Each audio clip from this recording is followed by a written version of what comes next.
갈라디아 여러분들은 예수 그리스도께서 십자가에서 죽으셨다는 사실을 나에게 분명히 듣고서도 남에게 속았으니 어리석기 이를 데 없습니다.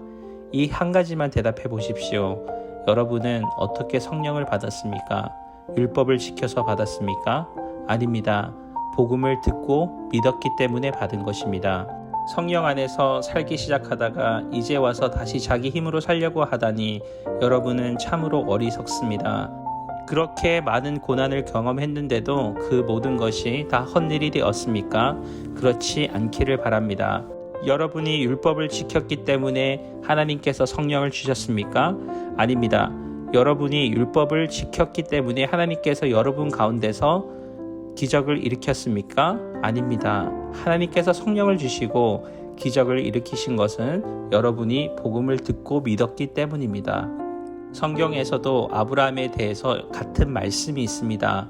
아브라함이 하나님을 믿으니 하나님께서 아브라함의 믿음을 받으시고 그를 의롭다 여기셨다. 그러므로 여러분은 믿음으로 사는 사람이 참 아브라함의 자녀란 것을 알아야 합니다. 또 성경은 장차 일어날 일, 곧 하나님께서 이방인을 믿음으로 의롭게 하여 줄 것을 미리 알려주셨습니다. 이 복음을 먼저 아브라함에게 전했는데 그것은 모든 민족이 너로 말미암아 복을 받을 것이다 라는 성경 말씀과 같은 것입니다. 아브라함이 이를 믿으니 그 믿음 때문에 복을 받았습니다. 이것은 지금도 마찬가지입니다. 누구든지 믿는 사람은 아브라함처럼 복을 받습니다. 그러나 율법을 의지하는 사람은 다 저주를 받습니다. 성경에도 이렇게 적혀 있습니다. 율법책에 적혀 있는 것을 다 지키지 않은 사람은 저주를 받는다.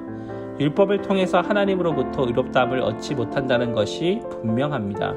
성경에 이렇게 적혀 있습니다. 믿음으로 의롭다 여김을 받은 사람은 살 것이다. 율법은 믿음에서 생겨난 것이 아닙니다. 율법을 지키는 사람은 율법으로 인해 살 것이다 라는 말씀도 있습니다. 그리스도께서는 율법이 우리에게 쓰인 저주를 거두어 가셨습니다. 그리스도께서 우리를 대신해서 저주를 받으셨습니다. 성경에도 이렇게 적혀 있습니다. 나무에 달린 사람은 다 저주를 받을 것이다. 그리스도께서 그렇게 하신 것은 하나님께서 아브라함에게 약속하신 복이 이방인들에게도 미치기 위함입니다. 이 복은 예수 그리스도를 통해 옵니다. 예수님은 우리로 하여금 하나님께서 약속하신 성령을 믿음으로 받게 하기 위해 죽으셨습니다. 형제들이여, 예를 들어서 말하겠습니다. 사람들 사이에서 약속을 맺으면 아무도 그 약속을 무효로 하거나 어떤 것을 덧붙일 수 없습니다. 하나님은 아브라함과 그 자손에게 약속하셨습니다. 그런데 하나님은 여러 사람들을 가리키는 말로 그 자손들이라고 하지 않으시고 오직 한 사람을 가리키는 말로 내 자손이라고 말씀하셨습니다. 그 한 사람이 바로 그리스도이십니다. 내 말의 뜻은 이렇습니다. 하나님께서 아브라함과 맺으신 언약을 그보다 430년 뒤에 나온 율법이 없앨 수는 없다는 것입니다. 만약 우리가 받을 유업이 율법을 통해서 온다면 그것은 약속에서 나온 것이 아닙니다. 하지만 하나님께서는 약속하신 것에 따라 아브라함에게 복을 베풀어 주셨습니다. 그렇다면 율법은 무엇을 위해 있습니까? 율법을 사람에게 주신 것은 하나님께서 약속하신 아브라함의 특별한 자손이 오실 때까지 죄가 무엇인지 밝히기 위해서입니다. 율법은 하나님께서 중보자에게 손을 빌어 천사들을 시켜 만든 것입니다. 그러나 한편만 있을 때에는 중개자가 필요 없습니다. 하지만 하나님은 한 분이십니다. 그렇다면 율법은 하나님과의 약속과 반대되는 것입니까? 그럴 수 없습니다. 만약 사람에게 생명을 주는 율법이 있었다면 우리는 그 율법을 지킴으로써 의롭다함을 얻었을 것입니다. 성경은 온 세상이 죄에 갇혀 있다는 것을 보여주었습니다. 이는 믿음을 통한 약속을 주시기 위한 것으로 오직 예수 그리스도를 믿는 사람들만 받을 수 있습니다. 믿음이 오기 전까지는 우리가 율법에 갇혀 있었습니다.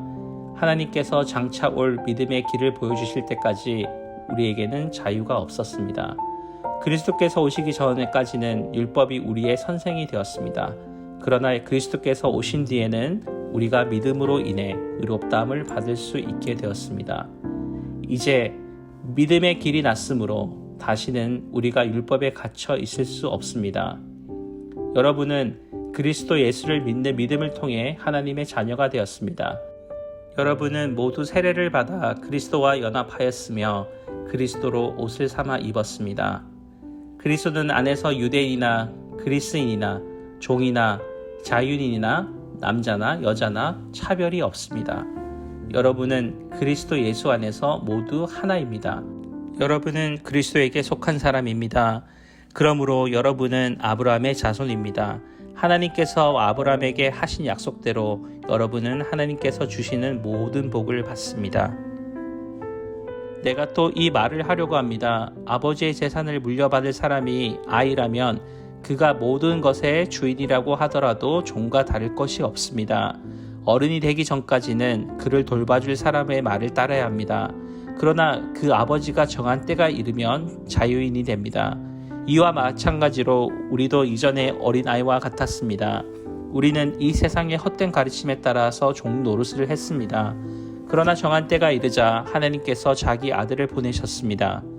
그 아들은 여자에게서 낳고 율법 아래에서 살았습니다. 그것은 율법 아래에 있는 모든 사람들을 구원하셔서 그들을 자기 자녀로 삼으시기 위함입니다. 여러분은 하나님의 자녀입니다. 그래서 하나님께서 그 아들의 영을 여러분 마음에 보내주셔서 여러분이 하나님을 아버지, 사랑하는 아버지라 부를 수 있게 하셨습니다. 여러분은 이제 종이 아니라 하나님의 자녀입니다. 여러분이 하나님의 자녀가 되었으므로 하나님께서 여러분에게 유업을 주실 것입니다. 옛적에는 여러분이 하나님을 알지 못하여 사실 신이 아닌 것들에게 종 노릇을 했습니다. 그러나 이제는 여러분이 참 하나님을 압니다. 뿐만 아니라 하나님께서 여러분을 아십니다.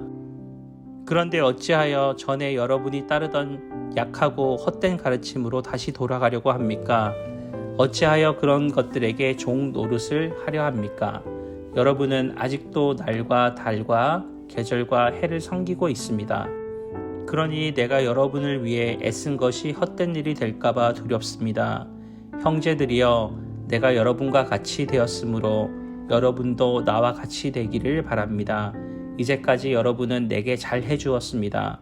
여러분도 아시다시피 내가 여러분에게 처음 복음을 전하게 된 것은 내 몸의 병 때문이었습니다. 내 병이 여러분에게는 짐이 되었을 텐데도 여러분은 나를 미워하거나 저버리지 않고 하나님의 천사나 예수 그리스도처럼 맞아 주었습니다. 그때에는 여러분에게 기쁨이 가득하더니 지금은 그 기쁨이 어디로 갔습니까? 지금 기억하기로는 그때에는 여러분들이 할 수만 있었다면 여러분의 눈이라도 빼어줄 정도였습니다. 그런데 내가 이제는 진리를 말함으로 여러분과 원수가 되었습니까? 그 사람들이 열심히 여러분을 설득하는 것은 여러분을 위해서가 아니라 우리를 배반하고 그들만을 따르도록 하려 하는 것입니다. 사람들이 좋은 뜻으로 여러분에게 관심을 보인다면 그것은 내가 여러분을 떠나 있을 때나 여러분과 함께 있을 때나 마찬가지로 좋은 일입니다. 내 자녀들이여, 여러분이 참으로 그리스도와 같이 되기까지 나는 여러분을 위해 다시 아기를 낳는 어머니의 고통을 느낍니다. 내가 지금이라도 여러분을 만나 내 말투를 바꾸었으면 좋겠습니다. 여러분 일에 대해 어떻게 해야 좋을지 모르겠습니다. 여러분 가운데는 모세의 율법 아래에 있으려는 사람이 있습니다. 말해보십시오. 여러분은 율법이 하는 말을 알지 못합니까? 성경은 아브라함에게 두 아들이 있었는데 한 아들의 어머니는 여종이었고 다른 아들의 어머니는 본처였다고 말합니다. 여종에게서 난 아브라함의 아들은 육체를 따라 태어났으나 자유인에게서 태어난 아들은 하나님의 약속을 따라 태어났습니다. 이것은 비유입니다. 이 여자들은 하나님과 사람이 맺은 두 언약과 같습니다. 한 언약은 하나님께서 시내산에서 정하신 율법입니다. 이 언약 아래 있는 사람들은 종과 같습니다. 하갈이 바로 이 언약과 같습니다. 이 하갈은 아라비아에 있는 시내산과 같으며 지금 이 땅에 있는 예루살렘 성과 같습니다. 그 성도도 종이며 그 안에 있는 모든 사람, 곧 유대인들도 율법의 메인 종입니다. 그러나 위에 있는 하늘의 예루살렘은 자유스러운 여자와 같습니다. 그는 우리의 어머니입니다. 성경에 이렇게 적혀 있습니다. 아기를 낳지 못하는 여자와 같은 예루살렘아, 기뻐하여라. 아기를 낳는 고통을 느껴보지 못한 예루살렘아, 노래하며 외쳐라. 남편이 있는 여자보다 내 자녀가 더 많을 것이다. 형제들이여, 여러분은 이삭과 같이 하나님의 약속을 따라 태어난 하나님의 자녀입니다. 사람의 방법으로 태어난 아들이 성령의 방법으로 태어난 아들을 괴롭혔듯이 지금도 그러합니다. 그러나 성경이 무엇을 말합니까? 여종과 그 아들을 내어 쫓아라. 본처의 아들은 아버지의 것을 다 물려받았으나 여종의 아들은 아무것도 받지 못할 것이다. 그러므로 형제들이여, 우리는 여종의 자녀가 아니라 자유한 여자의 자녀입니다.